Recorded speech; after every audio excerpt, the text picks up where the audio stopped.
அனைவருக்கும் வணக்கம். திருநெல்வேலி ஜோதிடர் சொக்கலிங்கம் என்ற யூடியூப் சேனலில் வரைக்கும் 1000க்கும் மேற்பட்ட பேருக்கான பலங்கள் பதிஞ்சிருக்கிறேன். ஸோ இந்த சேனலில் சப்ஸ்கிரைப் பண்ணிவிட்டு ஹோம் பேஜில் போய் வீடியோஸில் பார்த்து அந்தந்த பேருக்குடையவங்க உங்கள் பேருக்குனால பலங்கள் தெரிஞ்சுக்கோங்க.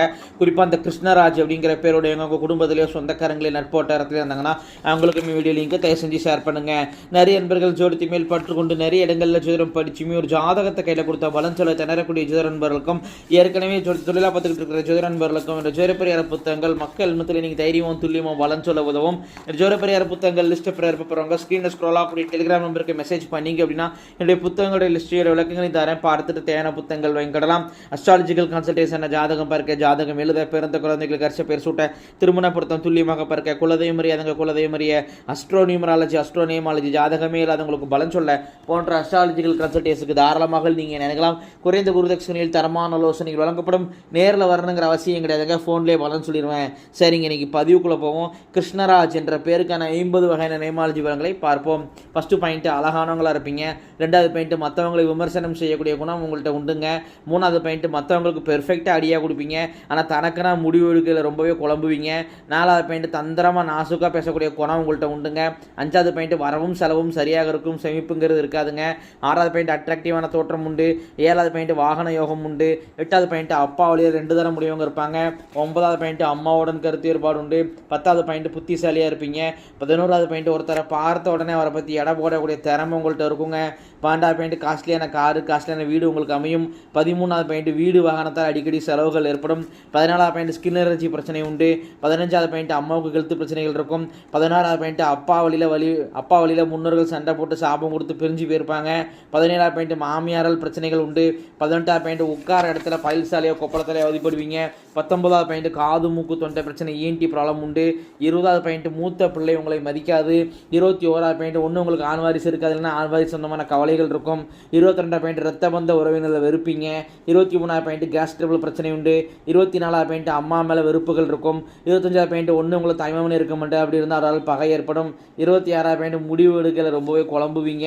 27வது பாயிண்ட், சமுதாய பதவி அல்லது பொதுமக்கள் தொடர்புடைய பதவி உங்களை தேடி வரும். 28வது பாயிண்ட், நீங்கள் வேலை பார்த்தாலும் சரி தொழில் செஞ்சாலும் சரி திருப்தி இருக்காது. 29வது பாயிண்ட், கண் திருஷ்டி உங்கள் மேலே அதிகமாக உண்டுங்க. ஸோ திருஷ்டி ஊற்றி போடுவது நல்லது. 30வது பாயிண்ட், சொந்த தொழில் நீங்கள் செய்யக்கூடாதுங்க, மீறி செஞ்ச நஷ்டமாயிரும். 31வது பாயிண்ட், கடன் பிரச்சனை உண்டு. 32வது point, Aadhaar card, voter ID இதில் பெயர் எழுத்து ஸ்பெல்லிங் மிஸ்டேக் பிரச்சனை சந்திப்பீங்க. 33வது பாயிண்ட், சுதந்திர விரும்பியாக இருப்பீங்க. 34வது பாயிண்ட், அப்பா வழியில் 2 தரம் முடிவங்க இருப்பாங்க. 35வது பாயிண்ட், அம்மாவுக்கு யூரினரி பிரச்சனை, ஹிரண்ய பிரச்சனை, ஹெல்த் பிரச்சனை அவதிப்படுவாங்க. 36வது பாயிண்ட், அம்மாவுக்கு திருமண வாழ்க்கையில் திருப்தி இருக்காது. 37வது பாயிண்ட், எந்த ஒரு விஷயத்தையும் ஸ்டெடி மைண்டுங்கிறதுங்க இருக்காதுங்க, நிறையான முடிவுகளால் எடுக்க முடியாது. 38வது பாயிண்ட், இல்லற வாழ்க்கையில் பாதிப்புகள் இருக்கும். 39வது பாயிண்ட், மனைவி குடும்பம் பூர்வீக தொட்டு மாறின குடும்பமாக இருக்கும். 40வது பாயிண்ட், மனைவியுடன் கருத்து வேறுபாடு உண்டு. 41வது பாயிண்ட், மேரேஜ் லைஃப்பில் பிரச்சனைகள் உண்டு. 42வது பாயிண்ட், எதிரிகள் உங்களுக்கு அதிகமாக உண்டுங்க.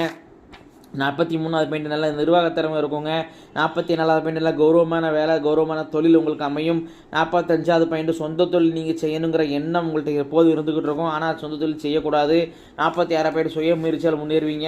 47வது பாயிண்ட், வேலையில் டென்ஷன் ப்ரெஷர் இருந்துக்கிட்டே இருக்கும். 48வது பாயிண்ட், கூட வேலை பார்க்குறவங்க பகையாவங்க உங்களை பற்றி போட்டு கொடுப்பாங்க. 49வது பாயிண்ட், செய்வனை இருக்குங்க உங்கள் குடும்பத்தில், உங்கள் பேரே சொல்லுதுங்க. இந்த செய்வனைக்கு இந்த காலத்தில் நான் வெறுமனையாக சொன்ன நம்ப மாட்டீங்க, அதுக்கு உண்டான சிம்டம்ஸ் நிரூபித்து காட்ட முடியும்.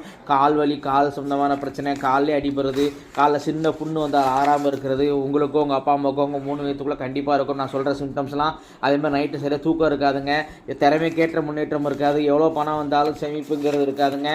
ஸோ வாழ்க்கையில் இது வரைக்கும் எதுவுமே நம்ம ஆசைப்பட்டது கிடைக்கல அப்படிங்கிற ஒரு அதிருப்தி இருந்துக்கிட்டே இருக்கும். கண்டிப்பாக அந்த சேவனைக்கு நிவர்த்தி செய்யணும். உங்களுக்கு நம்பிக்கையானவங்க யாராக இருந்தாங்கன்னா தாராளமாக அவங்கள வச்சு பண்ணிக்கோங்க. அதில் என் மேலே நம்பிக்கை இருந்துச்சுன்னா வாட்ஸ்அப்பை தொடர்பு கொள்ளுங்க. 2 மாதத்தில் அனுபவ ரீதியான மாற்றங்களை நீங்களே உணர்வீங்க. கட்டாயம் இந்த நிவர்த்தி செய்யணும். 50வது பாயிண்ட், உங்களுடைய ஆத்மார்த்தமான தெய்வம், முன் ஜென்மத்தில் நீங்கள் ரொம்ப வேண்டி விரும்பி வழிபட்ட தெய்வம் இந்த ஜென்மத்தை அர்பாலிக்கு நிற்கிறது யார் அப்படின்னு கேட்டிங்கன்னா முருகப்பெருமான் தாங்க. இத்துடன் கிருஷ்ணராஜ் என்ற பேருக்கான 50 வகையான நேமாலஜி பலன்கள் முடிவடைகின்றன. உங்கள் பேரை வச்சு 50 பலன் சொல்கிறேன் அப்படின்னா ஜாதகத்தை சின்ன அதிகமாக அவ்வளோ துல்லியமாக சொல்லுவேன் அப்படிங்கிறத யோசிச்சு பாருங்க நண்பர்களே. ஸோ ஒரு முறை அஸ்ட்ராலஜிக்கல் கன்சல்டேஷன் வாங்க. நன்றி நேயர்களே, நன்றி, வணக்கம்.